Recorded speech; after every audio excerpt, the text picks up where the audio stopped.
What's up, folks? So I paid the gentleman who was named the #1 LinkedIn creator in the world for 2 one-to-one consulting calls because LinkedIn is a platform that I want to bolt on to our business. I just had this week the first call with him and wanted to note down the key takeaways for you all. Hopefully you get some value from it, and I will do a follow-up once I have the second call with him. Okay, so for context, the gentleman is Jay. Let me link over here. This is his profile here. So you can see he's got a really nice size audience, which he's grown really quickly, gets a ton of engagement, interaction, and has built a really good coaching consulting type business off the back of his presence here on LinkedIn. And whenever I'm trying to tackle a new platform or really just move the business forward in a certain direction, my approach is pay people who've done what I want to achieve in order to speed up the process.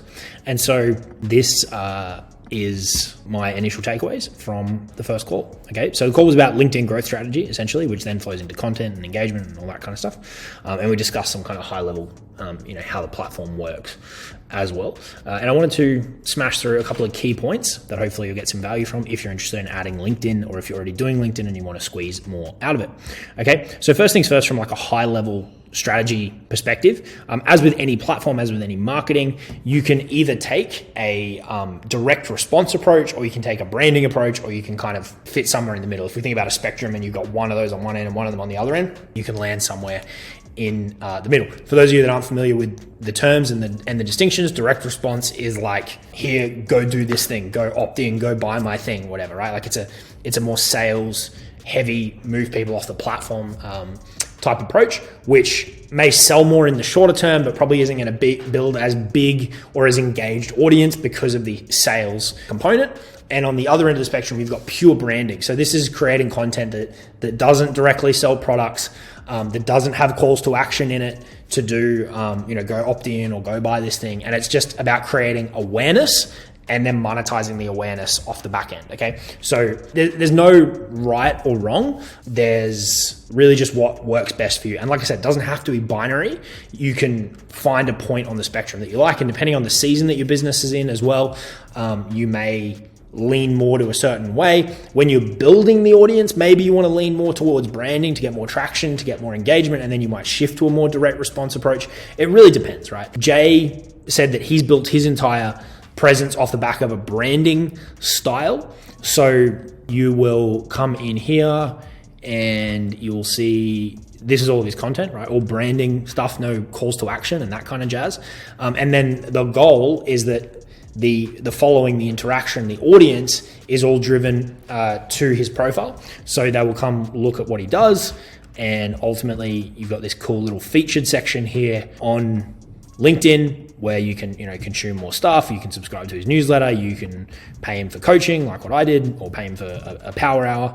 This is the one I bought here. I bought 2 hours of this. And he just uses it really as a way, the branding content, drive traffic to the profile, and then let these links capture the attention and essentially monetize it. So that's kind of more of the branding approach. And like I said, pros and cons to each. The branding approach might take a little bit longer in terms of getting traction, but it might last longer, right? So there's different ways to tackling this, as there is with every platform. But that's been his approach, and what has worked well for him. So that's kind of the first high level strategic point. The next point is it's a very engagement driven platform. Okay, so what I mean by that is it's kind of a what you put in is what you'll get out type arrangement, like almost like a peer-to-peer dynamic. If you give the platform more love from an engagement perspective, you'll get more love back from a reach and audience and engagement perspective on your stuff. Now, this is great to know, not necessarily amazing if you don't want to spend time engaging. There are some outsourcing options if you decide to go down like a ghostwriter path, or if you've got someone on your team that you trust to do it on your behalf. There's things you could explore there, but it's kind of a bit of a necessary evil, especially front loaded in terms of actually building up your audience. I've said see guides provided. You can go into Jay stuff and have a look, and he has some cool stuff around engagement and how to do that. A couple of quick fire engagement hacks that he gave me. One was aiming to be the first few comments on big creators' posts. He showed me a spreadsheet that he had where basically had all of the big creators that were kind of in his space, I guess, where he's trying to build an audience from. And he knew where possible the times that they posted, and then would jump on early. He'd actually set an alarm on his phone and then would jump on early and comment, a thoughtful comment, not a generic comment, that would be really, really high up, which meant that all the people that subsequently posted his comments were getting attention, and so they'd start to see him, and then he got that kind of traffic overflow. That was one way. The second way was responding to other commenters that were getting engaged in the discussion on those big creators' posts, so that he was getting more traction out of that post. And what that would mean is people would then come look at him, add him as a connection, and he was kind of using the content that way to siphon traffic to his own profile. I'll jump down to this point really quickly. So he said he doesn't send kind of cold connections, which I know is a method that a lot of people use because he didn't want to dilute his first degree connections. So LinkedIn has a system where you've got first degree, second degree, third degree connections. And he said that it places a higher weight on your interaction with first degree connections. And if you post and they don't interact, that's going to naturally harm your content spreading out further and being potentially seen by more people. So he wanted a really warm pool, even if smaller, a warm pool of first degree connections. And for that reason, he used this approach to bring people over to his profile as opposed to sending those cold connection requests, because then his first degree connections are more likely to know him because they've interacted with him when they connect with him. So that's just a kind of supplementary strategic point around finding connections. Again, you got to decide what's right for you. I'm just reiterating to you what he told me off the back of our call. He said how content appears visually is super, super important. Not so much a matter on like Facebook. You just kind of write and then post.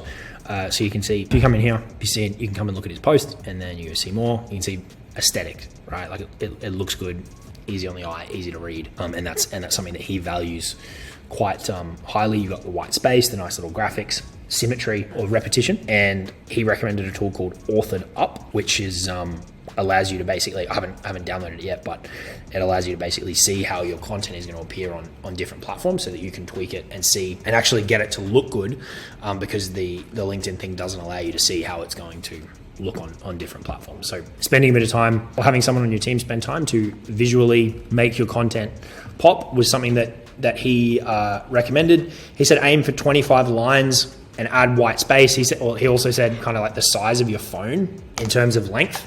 Now, that may be a rule you want to stick to. It may not be. That was his recommendation in terms of length. I write a lot of longer form stuff, and so that would be an adjustment. But if you're already creating shorter form content, then that may be fine. You could explore like running it through Chat GPT if you wanted to condense it down. You could ask it, say, can you take this email, longer form post, whatever, make it more suitable for LinkedIn. You could give it kind of commands in order to do that if you wanted to explore that. But his point was make it shorter, make it punchier, and really tighten up the length, no kind of unnecessary words. So that's something to think about as well as you're creating your content. The other thing he noted is, if you come over here, you can see this see more button, right? So one thing he said is that on the feed, LinkedIn is always experimenting with how many lines they show, be that 1, 2, 3, because I think you get creators who try and game where they put their text. And so he just said to note that like it moves around. And so you might think you figured it out, and then they might move the line. So just something to note in terms of your headlines and that part of it, which is a really important point, is the hook and the headline. He gave me a simple recommended content cadence, which he said is based on having seen a lot of content and the different days of the week. So he recommended Monday through Friday, and then Sunday, skip Saturday.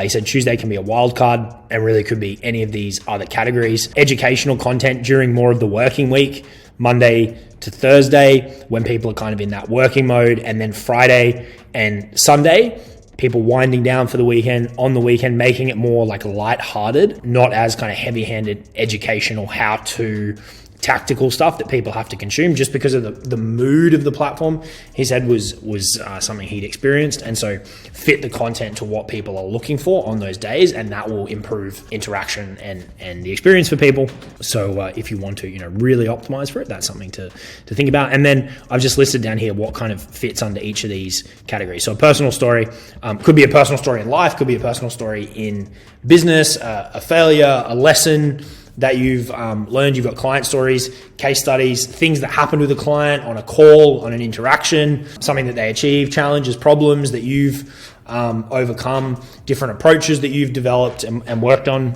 with clients, challenges and problems that your clients have overcome. Then you've got educational, is like quick tips, more deep dives into strategy, your approaches, your methodologies, all of that kind of stuff. And then he also spoke about kind of platitudes, which are like super broad. So, that might be like, online business is a grind, right? Comment yes if you agree, right? So shit that's got no depth, but it's kind of got broad appeal and people will interact with it. He said, look, you can use this as a growth mechanism, this last bucket, but the substance behind it is really lacking.